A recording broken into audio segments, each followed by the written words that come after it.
أعوذ بالله السميع العليم من الشيطان الرجيم. بسم الله الرحمن الرحيم. قل إن صلاتي ونسكي ومحياي ومماتي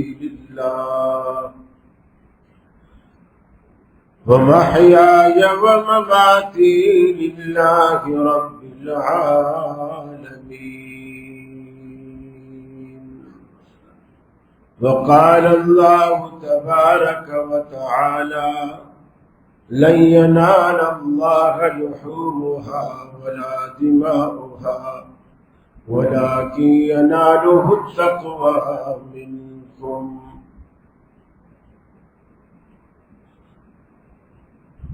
یہ مقصد ہے کہ دنیا سے جہالت دور ہو جائے، کلام اللہ سے مومن کا دل پر نور ہو جائے۔ یا الہی، جب تک کہ میرے جسم میں جان رہے، تجھ پہ صدقے تیرے محبوب پہ قربان رہے۔ میں رہوں یا نہ رہوں، پر دل کی ہے یہ دعا، دین احمد اور عزت قرآن رہے۔ عزیز ساتھیوں، دوستوں اور بزرگوں،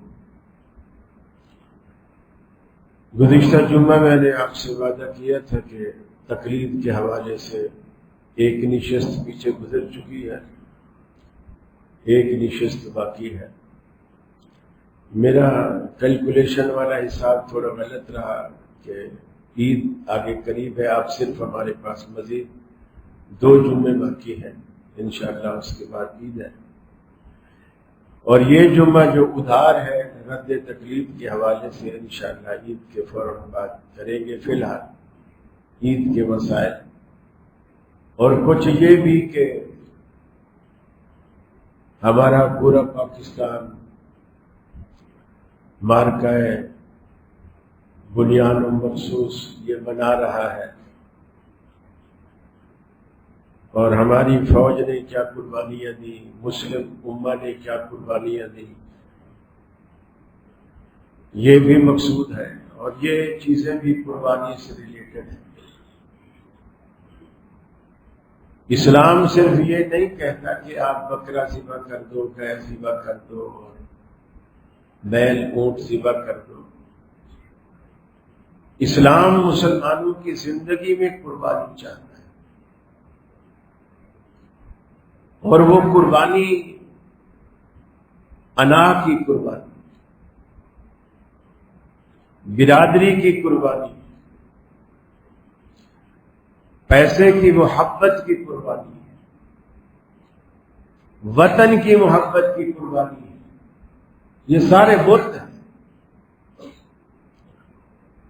وطن کی محبت، لوگوں نے حدیثیں گھڑ رکھی ہیں، وطن کی محبت جزو ایمان ہے۔ حالانکہ جھوٹ بولنا بہت بڑا جرم ہے، لیکن اگر وہ جھوٹ رسول اللہ پر بولا جائے تو بہت ہی بڑا جرم ہے۔ اتنا بڑا جرم ہے کہ نبی کریم صلی اللہ علیہ وسلم نے فرمایا، اگر کوئی شخص میرے بارے میں ایسی بات کہتا ہے جو میں نے نہیں کہی، اور وہ کہتا ہے رسول اللہ نے کہی، فَلْيَتَبَوَّأْ مَقْعَدَهُ مِنَ النَّارِ، اسے چاہیے کہ اپنا ٹھکانہ دوزخ میں بنا لے۔ اس کو نماز پڑھنے کا، روزہ رکھنے کا، قربانیاں کرنے کا، حج کرنے کا کوئی فائدہ نہیں۔ لوگوں کو بالکل خدا خوف نہیں ہے اس معاملے میں۔ آپ اکثر احناف کی مساجد میں چلے جاؤ، اکثر وضو خانے پہ لکھا ہوتا ہے وضو کے دوران باتیں کرنی منع ہے، آگے بریکٹ میں لکھا ہوتا ہے الحدیث، یعنی یہ منع حدیث ہے، اور حدیث میں ہے کا مطلب رسول اللہ نے منع کیا۔ حالانکہ حدیث کے ذخیرے میں کہیں بھی ایک اشارہ بھی رسول اللہ نے نہیں کیا کہ وضو کے دوران باتیں کرنی منع ہے۔ یہ تبلیغی والے آپ کو اکثر یہ حدیث سناتے نظر آئے۔ ویسے لکھ لو انتظامیہ کی طرف سے بھی، آپ باتیں کرتے ہو پانی ضائع ہوتا ہے، پانی ضائع نہ کرو، ضرور رسول اللہ پر جھوٹ بولنا، یہ معمولی باتیں نہیں ہوتی، یہ بہت بڑی بات۔ اسی طرح کھانے کے دوران باتیں کرنی منع ہے، کس نے کہا منع ہے؟ یہ مولویوں نے تب حدیثیں گھڑی اور لوگوں کو بتائی کیونکہ مولویوں سے لوگ کھانے کے دوران دسترخوان پر مسئلہ پوچھ لیتے تھے۔ اب سوال تو ہوتا ہے 1 انچ کا، جواب ہوتا ہے 2 فٹ کا۔ اب وہ مسئلہ پوچھ لیا کہ حضرت یہ حلال ہے کہ حرام ہے، یہ جائز ہے کہ ناجائز ہے۔ اب مولوی تفصیل بتانے بیٹھ گیا، آگے پبلک ہوشیار ہے، وہ تھالی خالی کر دیتے ہیں۔ آخر مولوی نے فتویٰ دیا کہ کھانے کے دوران باتیں کرنی منع، حرام۔ اللہ کے بندو، دین کو دین رکھتے، رسول اکرم صلی اللہ علیہ وسلم کے فرامین وہ دین، میری رائے، میرا قول، میرا عمل، میری پسند، میری ناپسند، یہ دین نہیں۔ یہی معاملہ قربانی کا ہے۔ اللہ کے رسول کا فرمان یہ ہے، مسلم کی روایت ہے، لا تذبحوا الا مسنۃ، یہ پہلی شرط ہے۔ کوئی جانور کی عمر نہیں بتائی، کتنی عمر کا جانور ہو، گھر کا پلا ہوا ہو یا باہر کا ہو، کتنا موٹا ہو، کتنا تکڑا، نہیں۔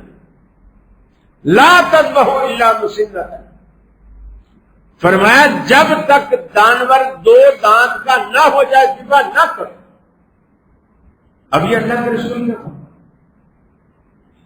اب کلمہ دیوبندی بھی پڑھتے ہیں، بریلوی بھی پڑھتے ہیں، شیعہ بھی پڑھتے ہیں، اہل حدیث بھی پڑھتے ہیں، اسی ایک رسول کا کلمہ پڑھتے ہیں نا۔ لیکن فتویٰ کیا لائیں گے کہ ہم نے اپنے محلے کے مولوی صاحب سے پوچھا، اس نے کہا گھر کا پلا ہوا ہو اور 1 سال کے لگ بھگ ہو تو چل جائے۔ اس کا مطلب یہ ہوا، دیکھیے تقلید میں سب سے بڑی خرابی کیا ہے؟ اس کا مطلب یہ ہوا کہ یہ جو خوبیاں ہمارے مفتی کو پتہ چلی ہیں، گھر کا پلا ہوا ہو، سال کے لگ بھگ ہو، نعوذ باللہ رسول اللہ کو پتہ ہی نہیں۔ یہ تو ہمارے مولوی نے بتایا۔ جیسے آج کل حنفی بغلے بجاتے ہیں، اہل حدیثوں سے بات ہو تو کہتے ہیں شکر کرو، ابو حنیفہ نے تمہیں بھینس کا دودھ بھی پلا دیا اور گوشت بھی کھلا دیا، ورنہ بکریوں کے دودھ کی چائے پیتے، پتلی پتلی چائے ہوتی، بھینس کی گاڑی چائے ہوتی۔ اب کوئی پوچھے کہ یہ بھینس کا حلال کرنا حرام کرنا ابو حنیفہ رحمہ اللہ کے اختیار میں نہیں سوچتے، تو لوگ ہمیں سمجھتے ہیں کہ یہ فتنہ پھیلاتے ہیں، لیکن سچی بات یہ ہے اگر آپ گھر میں تنہائی میں بیٹھ کر غور کرو گے تو آپ کو لگے گا کہ یہ فتنہ مٹاتے ہیں۔ فتنہ تو وہ لوگ پھیلاتے ہیں جو حدیث کے خلاف کہتے ہیں، رسول اللہ کے خلاف کہتے ہیں۔ اب آپ نے فرمایا مسنہ کے علاوہ آپ جانور ذبح نہیں کر سکتے، بس بات ختم۔ اب کوئی بھی جانور ہو آپ 2 دانت کا دیکھو، چاہے گھر کا پلا ہوا ہو، چاہے بازار سے خریدا ہوا ہو، دندہ ہے قربانی کے لیے لگے گا، دندہ نہیں لگے، اگلے سال کرو کوشش۔ اب دوسری بات، پھر اللہ کے رسول نے اتنی صراحت کے ساتھ کہا، فرمایا الا ان یؤثر علیکم، اگر کوئی ایسا وقت آ جائے پوری کراچی کی منڈی میں 2 دانت کا جانور مل ہی نہیں رہا، امکان تھا نا، تو شریعت کیونکہ قیامت تک کے لیے ہے، آپ نے اس ابہام کو ابہام نہیں رہنے دیا۔ آپ نے فرمایا الا ان یؤثر علیکم، اگر تم پر کوئی ایسی مشکل اور تنگی آ جائے، پوری مارکیٹ میں 2 دانت کا جانور نہیں مل جائے، یا کیڑے مل لیں یا اس سے نیچے مل لیں، تو اب کیا کریں؟ اب آپ نے فرمایا نہ گائے کر سکتے ہو نہ اونٹ کر سکتے ہو، نہ بیل کر سکتے ہو، نہ دمبا چھل، بس بکرے اور بھیڑ کی نسل میں سے جذعۃ من الضأن، پھر تم سال کے لگ بھگ جو 9 مہینے کا 10 مہینے کا سال کے لگ بھگ بھیڑ کی نسل سے کر سکتے ہو، لیکن اونٹ گائے بکری پھر نہیں کر سکتے۔ اب یہ کتنی وضاحت ہے جو اللہ کے رسول نے کر دی۔ اب اس کے لیے کسی فتوے کی، کسی اشکال کی، کسی ابہام کی ضرورت رہتی نہیں رہتی، لیکن ہم عادت سے مجبور ہیں۔ لوگ کہیں گے کہ بھیا یہ تو اہل حدیث عالم کا فتویٰ ہے۔ اللہ کی قسم یہ اہل حدیث عالم کا فتویٰ نہیں، یہ رسول اللہ کا فتویٰ، جس کو اہل حدیث بھی مانتے ہیں، دیوبندی بھی مانتے ہیں، بریلوی بھی مانتے ہیں۔ یا تو کہو کہ ہم پر صرف ایمان کا فتویٰ ماننا ہے، رسول اللہ کا صرف کلمہ پڑھنا ہے، بات نہیں مانیں گے، پھر بھی چلو بات ہے، کہیں تو آؤ نا، کوئی کیندرا تو بناؤ۔ پھر نبی کریم صلی اللہ علیہ وسلم نے اللہ اکبر کیا کیا بتائیں، کیا کیا سنائیں، کہاں تک سنو گے، کہاں تک سنائیں۔ یقین مانیے ایسی ایسی باتیں ہیں لوگ اس کو معمولی سمجھتے ہیں۔ نبی کریم صلی اللہ علیہ وسلم نے پوری زندگی زکوٰۃ نہیں دی، یہ بات نوٹ کر دو، اس کو لکھ دو۔ اللہ کے رسول نے پوری زندگی زکوٰۃ نہیں دی۔ اس کا مطلب یہ نہیں کہ نعوذ باللہ آپ کوئی بخیل تھے، آپ تو سخی تھے، بے انتہا سخی تھے، پھر زکوٰۃ کیوں نہیں دی؟ اس لیے کہ زکوٰۃ اس پر فرض ہوتی ہے جس نے مال جمع کیا ہو اور وہ نصاب کو پہنچتا ہو اور اس پر سال گزر گیا۔ آپ نے کبھی مال جمع ہی نہیں کیا، اکٹھا ہی نہیں کیا، کہ جس پر سال کیا 2 دن گزرنا مشکل ہو جاتا تھا رسول اللہ کے گھر میں کسی دولت کا۔ رات کو اشرفیاں آئیں، آپ نے جیسے تھیلی کی بندگی رکھی کہ صبح اٹھوں گا، مسجد جاؤں گا، لے جاؤں گا، جو غریب غریب صاحب ہوں گے، اشرفیاں ہوں گے، اشرفیاں سونے کے دینار ہوں، یہ ان میں بانٹ دوں گا۔ آپ فجر کی نماز میں آئے، تھیلی لانا بھول، جیسے نماز پڑھا دی آپ نے، نماز بھی جلدی جلدی پڑھا، معمول سے نماز پڑھا، سلام پھرا، وہ جو سلام کے بعد آپ بیٹھ کر تسبیحات پڑھتے تھے وہ بھی نہیں پڑھتے، اٹھ کے سیدھا گھر چلے اور گھر گئے، تھیلی لے کر آپ نے فرمایا رات کسی نے دی تھی، میں نے سوچا صبح مسجد لے جاؤں گا، بانٹوں گا، اور میں لانا بھول گیا، اور ساری نماز میں یہ تھیلی میرے دماغ میں گھومتی ہے۔ آج لوگ یہ بھی ہم سے پوچھتے ہیں کہ جو نماز میں خیالات ہوتا ہے، ہم کیا کریں؟ مولوی بھی کیا کریں؟ مولویوں کو بھی خیالات ہیں، رسول اللہ کو خیالات آ رہے ہیں۔ یہ آدمی کے بس میں نہیں ہے، مسئلے وہ پوچھو جو آپ کے بس میں ہے۔ آپ تکلیف چھوڑ سکتے ہو یا آپ کے بس میں ہے، یہ کبھی نہیں پوچھے۔ خیال آتے ہیں جو آپ کے بس میں نہیں، اس کا کوئی حل نہیں۔ رسول اللہ کے گھر میں سونے نے 1 رات گزاری اور آپ نے فرمایا اس تھیلی نے میری نماز برباد کی، ساری نماز میں میرے ذہن میں اس تھیلی کا خیال گونجتا رہا۔ آپ نے وہ صحابہ میں تقسیم کی، آپ جمع نہیں کرتے، اس لیے کبھی زکوٰۃ نہیں دی، لیکن قربانی ہر سال آپ کرتے تھے۔ جب سے مدینہ میں گئے ہر سال قربانی کرتے تھے، پورے 10 سال مدینے کی قربانی کرتے، نہیں ناگا کی۔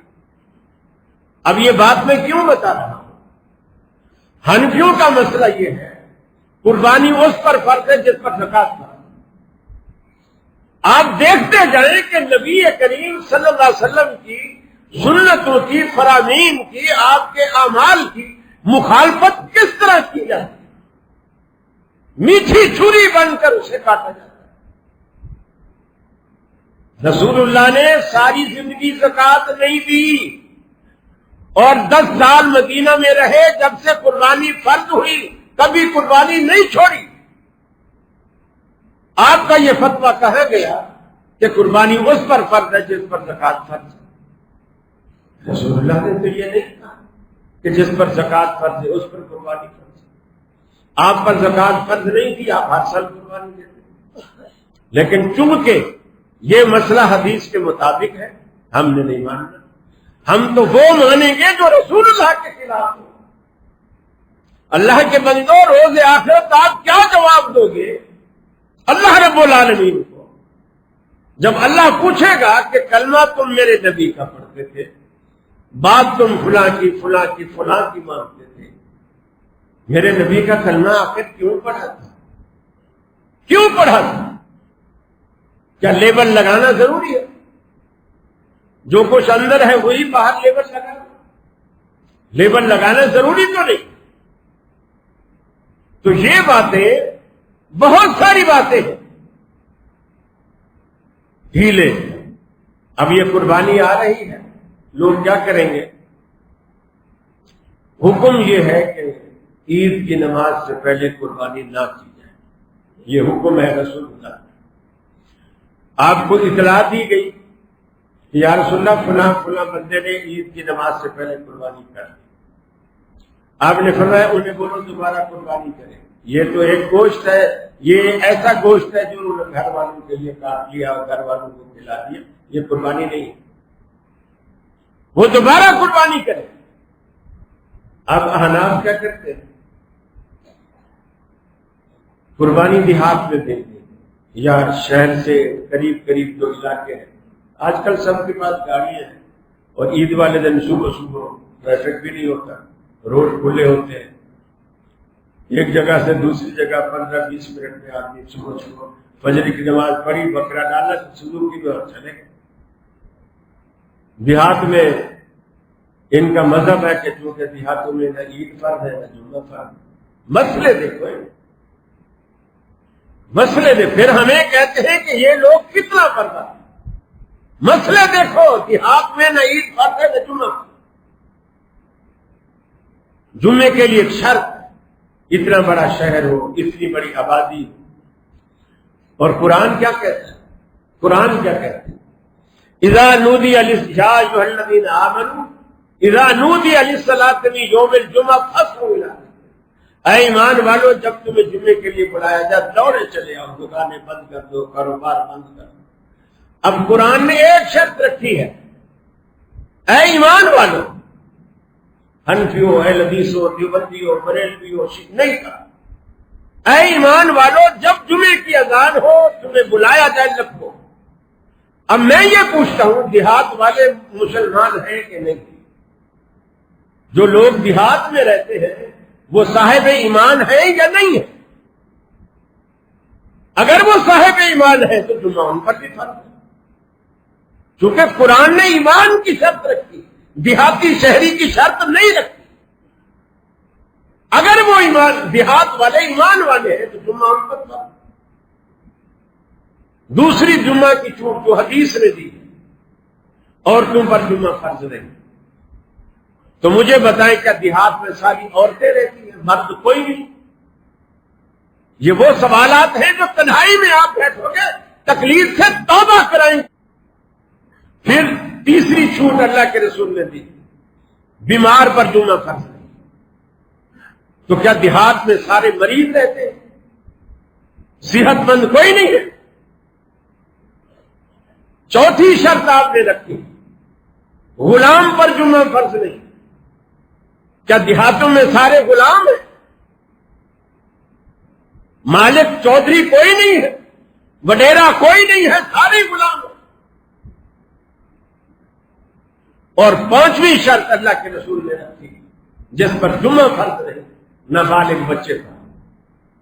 اب میں پوچھتا ہوں، دیہات والے سارے نابالغ ہیں، ان میں بالغ کوئی نہیں ہے؟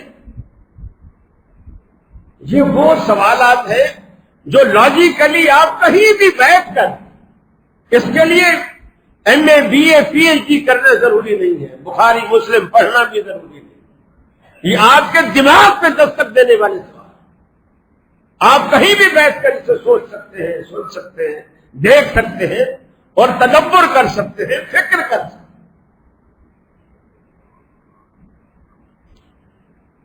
اللہ اکبر۔ یہ جو قرآن مجید میں اللہ رب العالمین نے قربانی کا ایک فلسفہ بیان کیا،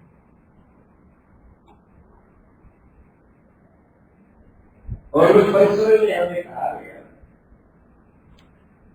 قربانی کے کچھ مقاصد ہیں۔ صحابہ کرام نے رسول اللہ سے پوچھا، یا رسول اللہ، ایک ہی دن میں ہم اتنے سارے جانور کاٹ دیتے ہیں، یہ کیا چیز ہے؟ قربانی کیا ہے؟ ہم کیوں کریں؟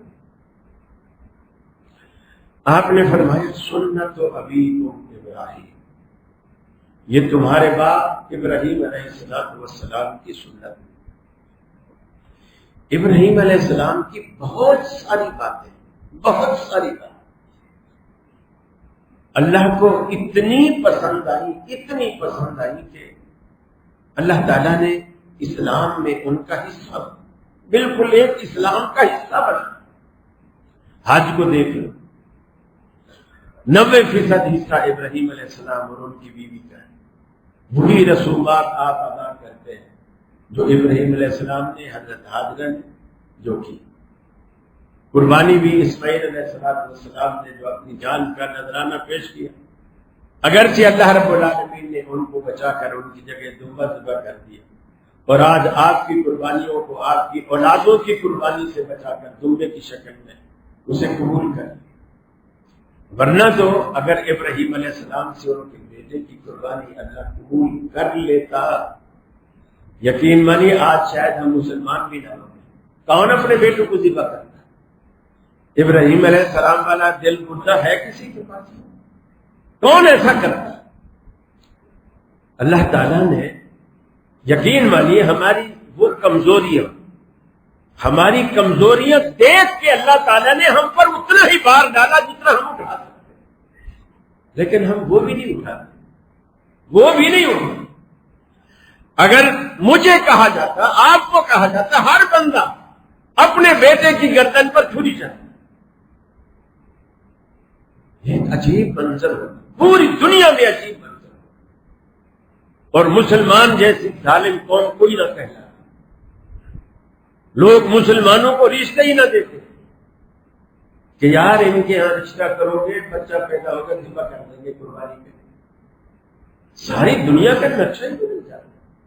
اللہ حکیم ہے، حکمت والا ہے، اس کی حکمت کا تقاضا ہے، اس نے اس قربانی کو دمبے سے بدلا، اور آج ہم کو دمبا بھی نہیں دے پاتے، ہم وہ چیزیں قربان نہیں کر پاتے جو قربانی ہم سے مانگتی۔ فرمایا لن ینال اللہ لحومها ولا دماؤها ولکن ینالہ التقوی منکم، اللہ کے ہاں نہ تمہاری قربانی کا گوشت جاتا ہے، نہ اس کی کھالیں جاتی ہے، وَلَٰكِن يَنَالُهُ التَّقْوَىٰ مِنكُمْ، اللہ کے پاس جو چیز پہنچتی ہے تمہاری قربانی کا وہ جذبہ رب العالمین کے ہاں جاتا ہے کہ تم نے قربانی کیوں کی۔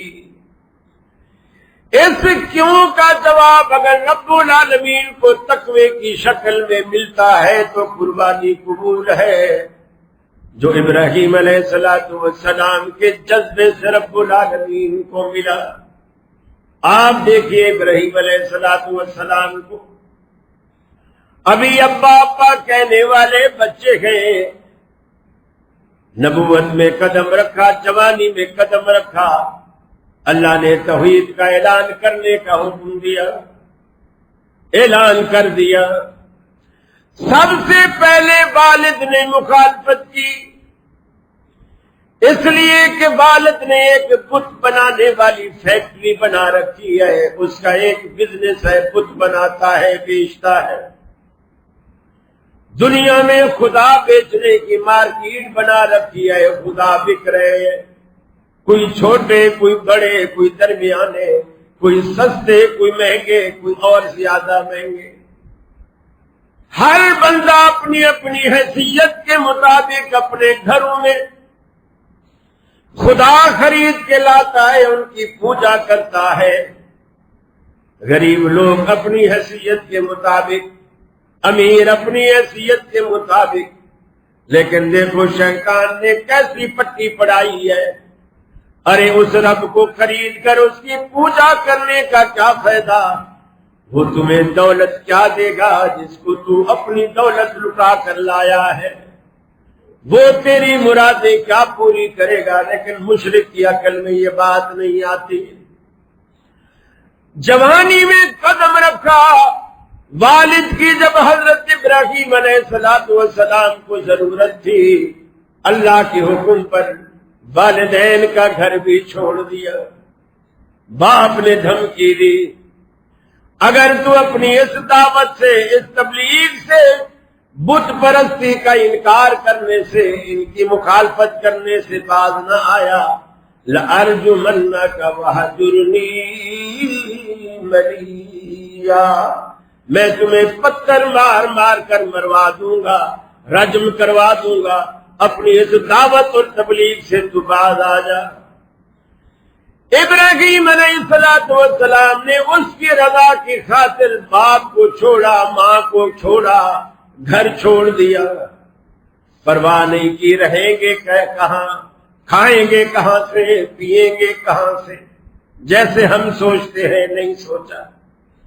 اس کے بعد جب باپ بن گئے، اللہ رب العالمین نے شادی کے بعد انسان کو بیوی بچوں سے زیادہ محبت ہوتی ہے، حکم کر دیا ابراہیم، ہمارا حکم ہے اپنی بیوی کو بھی، اپنے بچے کو بھی بیت اللہ کے پاس، جہاں یہ بیت اللہ کی عمارت کے کھنڈرات نظر آ رہے ہیں، ان کے آس پاس جا کے ان کو بسا دو۔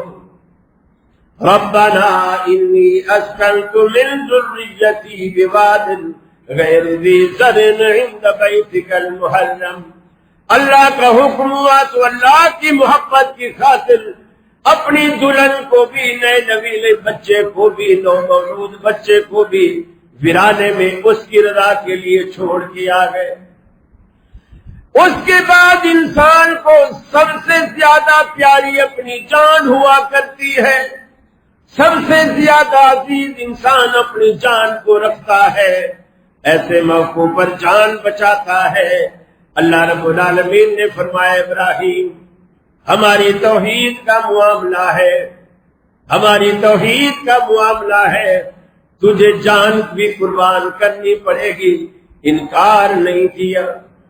دشمنوں کے منجنیق میں بیٹھ گئے، انہوں نے آگ کے علاوہ میں منجنیق کے ذریعے آگ کے علاوہ میں پھینکا۔ رب العالمین نے فوراً آگ کو حکم کیا، یا نار کونی بردا وسلاما علی ابراہیم، اے آگ ہمارے ابراہیم پر ٹھنڈی ہو جا، سلامتی والی ہو جا، اتنی ٹھنڈی بھی نہ ہو کہ سردی لگے، اتنی گرم بھی نہ ہو کہ پنکھے کی ضرورت پڑے، ایسی ٹھنڈی ہو۔ اپنے والدین کو چھوڑا اس کی رضا کی، بیوی بچوں کو چھوڑا اس کی رضا کی، اپنی جان قربان کی اس کی رضا کی۔ یہ ایک الگ بات ہے کہ اللہ نے محفوظ کیا، کیونکہ اللہ تو اصل یہ آزمائش لے رہا، امتحان لے رہا۔ جتنا بڑا رتبہ، جتنا بڑا مقام، جتنا بڑا مرتبہ ہوتا ہے، اللہ آزمائش کی اتنی بڑی کرتا ہے۔ ہم جیسوں سے اتنی آزمائش نہیں کرتا۔ اللہ کو پتہ ہے یہ فیل ہو جائے گا اور کام کا جہنم چلا جائے گا۔ اللہ آزماتا ہی وہ مصیبتیں، وہ مشکلات، وہ پریشانیاں ہم پر ڈالتا نہیں، ہماری کمزوری کی وجہ۔ اب اس کے بعد پھر دیکھو حضرت اسماعیل بڑے ہو گئے، ساتھ ساتھ چلنے لگے۔ اب یہ ایسا شخص جس کو اولاد نہ ہو اور ایک بیوی سے اللہ تعالیٰ نے اولاد دی ہو اور بڑھاپے میں دی ہو، پیاری بھی بہت لگتی ہے۔ پھر ایسے میں اللہ کہہ دے ابراہیم اسماعیل تمہیں بہت پیارا لگتا ہے؟ جی یا اللہ بہت پیارا لگتا ہے۔ ہمیں بھی پیارا لگتا ہے، ہم چاہتے ہیں ہمارے نام پہ اس کی قربانی کریں۔ مجال ہے جو ابراہیم علیہ السلام نے انکار کیا، فوراً لے گئے۔ شیطان نے رکاوٹیں ڈالی، شیطان نے رکاوٹیں ڈالی کہ عجیب تو خواب کے اوپر ایک بیٹے کو ذبح کرنے جا رہا ہے، اتنا سمجھدار آدمی ہے، پیغمبر ہے، اور بیٹے کے ذبح کرنے جا رہا ہے خواب کے اوپر، اور بیٹا بھی دیکھو ابراہیم علیہ السلام نے کیسی تربیت کی ہوگی۔ دیکھو ہمارے بھی بچے ہوتے ہیں، ہمارے بھی بچے ہوتے ہیں، بعض دفعہ ماں باپ کہہ کے تھک جاتے ہیں، بچے ٹس سے مس لیے، تھک سے مس لیے۔ اس میں دو چیزوں کا بڑا دخل ہوتا ہے، ماں باپ کے اپنے تقوی کا، ہم خود نیک نہیں ہوتے، ہم بچوں کو سمجھا رہے ہوتے ہیں سگریٹ نہ پی، خود پی رہے ہوتے ہیں، اور بچوں سے کہہ کر دکان سے ڈبی منگوا رہے ہوتے ہیں، اور بچے کو کہتے ہیں سگریٹ نہ پی، اس پر کوئی اثر نہیں، کوئی ایک رتی برابر جیسا۔ ہم خود نیک نہیں ہوتے، ہماری نصیحتوں کا، تربیت کا بچے پہ اثر نہیں ہوتا۔ اور دوسرا، جو چیز بچوں کو سدھارتی ہے وہ ہم پورے من حیث المسلک، میں اپنی اس مسجد کی اس مسجد کی بات نہیں کرتا، من حیث المسلک پوری جماعت ہے، ہم نے ایک کام چھوڑ اور وہ ہے دعا۔ وہ دعا ہے، اللہ کے رسول نے فرمایا دعوت الوالد والدہ، اللہ تعالیٰ والد کی دعا کا تو منتظر رہتا ہے، یہ بچوں کے لیے کچھ مانگے اور میں دوں، ہم دعائیں نہیں کرتے، دعائیں نہیں کرتے۔ اچھا مولوی کو کہہ جائیں گے مولوی صاحب دعا کرنا، اس کے سر پہ ہاتھ پہ تو اللہ اسے نیک بنا صالح بنا۔ اللہ کے رسول نے کہیں نہیں کہا کہ مولوی جس کے سر پہ ہاتھ پھیرتے وہ نیک بنتا ہے۔ مولویوں کے اپنے بچے بگڑے ہوئے ہوتے ہیں، کیا انہوں نے سر پہ ہاتھ نہیں پھیرا؟ آپ وہ کام نہیں کرتے جس میں اثر۔ اب ابراہیم علیہ السلام نے کیا تربیت کی ہوگی اور بچے کا کیا ذہن بنایا ہوگا، چھوٹے ہیں ابھی۔ ابراہیم علیہ السلام نے اتنا جا کے کہا کہ بیٹا میں نے خواب دیکھا ہے، انی ارا فی المنام انی اذبحک، میں نے نیند میں خواب دیکھا کہ میرے ہاتھ میں چھری ہے، تیری گردن ہے، میں تمہیں ذبح کر رہا ہوں۔ اسماعیل علیہ السلام نے ایک مرتبہ بھی آگے یہ نہیں کہا ابا جی کیسی باتیں کرتے ہو، بیکی باتیں کرتے ہو، بھلا باپ بھی بیٹے کو ذبح کرتا ہے۔ اسماعیل علیہ السلام جواب یہ دیتے ہیں یا ابت افعل ما تؤمر، انہیں خواب بھی نہیں کہا، یہ بھی نہیں کہا کہ ابا جی اس بات کو کر ڈالیے جو آپ نے خواب میں دیکھی، بلکہ فرمایا یا ابت افعل ما تؤمر، ابا جی اس کام کو کر ڈالیے جس کام کا رب العالمین نے آپ کو حکم دیا ہے۔ ستجدنی انشاء اللہ من الصابرین، رہی میری بات میں واویلا نہیں کروں گا، واویلا نہیں کروں گا، آپ کی چھری کے آگے میرے ہاتھ رکاوٹ نہیں بنیں گے۔ ستجدنی انشاءاللہ من الصابرین، انشاءاللہ ان قریب مجھے صبر کرنے والا پائیں گے، جیسے آپ لٹائیں گے گردن کٹ جائے گی، میرے ہاتھ رکاوٹ نہیں بنے گی۔ وہ بیٹے کی وہ تربیت جو اسماعیل علیہ السلام کی ابراہیم علیہ السلام نے کی۔ اب آپ دیکھو اپنی جان سے انسان کا بہت گہرا اور نازک تعلق ہے، بیوی بچوں سے بہت گہرا اور نازک تعلق ہے، والدین سے بہت گہرا اور نازک تعلق ہوتا ہے، اور اپنے سمجھدار بچے سے والد کا نازک تعلق ہوتا ہے۔ یہ چاروں نازک رشتے اس کی عظمت سے قربان کرنے کا ابراہیم علیہ السلام نے ہمیں سلیقہ سکھایا۔ یہ ہے قربانی، اپنے ارمان قربان کرنا، اپنی خواہشات قربان کرنا، اپنی پسند ناپسند اس کی پسند پہ قربان کرنا۔ میں نے کچھ عرصہ پہلے بھی آپ سے عرض کیا تھا کہ یہ عبادت کیا ہے؟ ہم جو سمجھتے ہیں نا، لوگ یہی سمجھتے ہیں یہ نماز پڑھنا، روزہ رکھنا، حج کرنا، زکات دینا، یہ سب عبادت۔ ٹھیک ہے، عبادت عبادت اصل کہتے کسے؟ عبادت کہتے کسے؟ قربانی کہتے کسے؟ حج کہتے کسے؟ یہ روح سمجھنے کی ضرورت۔ دیکھیے، حج میں حضرت حاضرہ صفا سے مروہ تک، مروہ سے صفا تک یہ دوڑی۔ اب کوئی پوچھے، ایک عورت ہے دوڑی، اسے بچے کو پانی چاہیے تھا، پانی تلاش کرنے کے لیے دوڑی، اور مسلمانوں نے اس کو عبادت بنا دی۔ اس کے بغیر حج نہیں ہوتا جب تک آپ صحیح نہیں کرتے۔ ایک عورت دوڑی اور سارے مسلمان دوڑنے لگے۔ یہ جو شیطان کو آپ کنکر جا کے مارتے ہیں، اب کوئی عقل سے سوچے، یہ پتھر مارنا بھی کوئی بات ہے، اور وہ بھی پلروں کو پتھر مارنا بھی کوئی بات ہے۔ اب آپ کو روح اس کی سمجھ آئے۔ عرفات میں اللہ کے رسول نے عصر کو مغرب کے ساتھ پڑھا، عصر کو ظہر کے ساتھ پڑھا، کہیں جانا بھی نہیں، وہیں رہے، ظہر کے ساتھ، یعنی وقت سے بے وقت پڑھا، پہلے پڑھا۔ جبکہ قرآن کہتا ہے نماز اپنے وقت پہ فرض ہے۔ پھر مغرب عرفات میں ہوگی، آپ نے چھڑوا دی، مغرب نہیں پڑھنے دی، صحابہ کو بھی نہیں پڑھنے دی، خود بھی نہیں پڑھنے۔ آگے مزدلفہ میں جا کے آپ نے پہلے مغرب پڑھی، پھر عشاء پڑھی، جبکہ وقت اب عشاء کا ہے، مگر بالکل قضا ہو چکی اور جان بوجھ کے قضا۔ اب کوئی بولے نمازیں جان بوجھ کے قضا کرنا کوئی عبادت ہے؟ ہمارے دماغ میں شیطان نے یہ بٹھا رکھا ہے بس جو مولویوں نے کہا ہے وہ دین ہے۔ اصل سوچیے کہ عبادت کیا ہے۔